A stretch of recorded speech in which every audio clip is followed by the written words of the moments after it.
Hey everyone, welcome back. Today I want to share my personal experience with the Arctic Air Cool Touch, a handheld cooling fan that's been getting a lot of attention.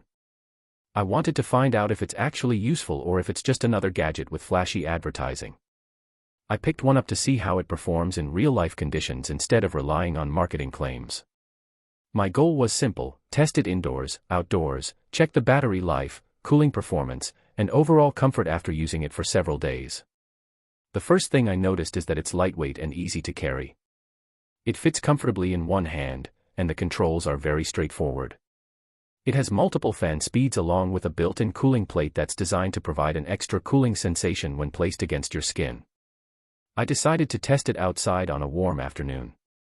I switched it to the highest fan setting, and right away I could feel a strong stream of air. For such a compact device, the airflow honestly impressed me. It wasn't just a weak breeze like many pocket fans I've tried before. One thing I noticed pretty quickly, though, is that outdoor wind can reduce the effectiveness. When there's a natural breeze blowing, it becomes harder to feel the airflow directly. That's not really the fault of the device, it's simply the challenge every small handheld fan faces outside. The feature that stood out the most for me was definitely the cooling plate. After letting it run for a short time, I gently placed it against my forehead and neck. It became surprisingly cool, and it instantly felt refreshing on a hot day. I even noticed a little condensation forming on the metal surface after it had been running for a while, which shows it really does lower the surface temperature. Next, I moved indoors where there wasn't any outside wind interfering with the airflow. This is where I think the Arctic Air Cool Touch performs much better. Sitting at my desk, the fan felt far more effective. The airflow reached me easily, and combined with the cooling plate, it made working in a warm room much more comfortable. It won't replace an air conditioner, but for personal cooling while sitting at a desk, reading, or watching TV, I found it genuinely pleasant to use. Another thing I tested was battery life on the lowest fan setting with the cooling plate turned off. The difference was dramatic.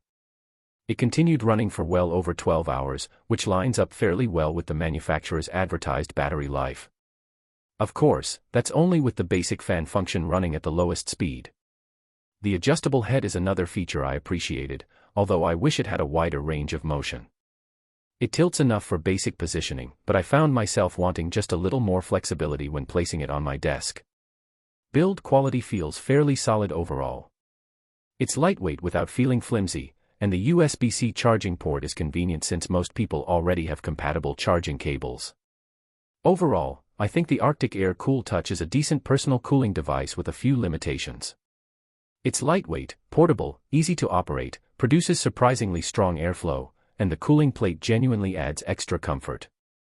Just keep realistic expectations and understand that it's intended for personal cooling, not replacing a traditional air conditioner. Hopefully my experience gives you a better idea of what to expect before buying one. If you've already tried the Arctic Air Cool Touch, I'd love to hear your thoughts and experiences as well. Thanks so much for watching, and I'll see you in the next review.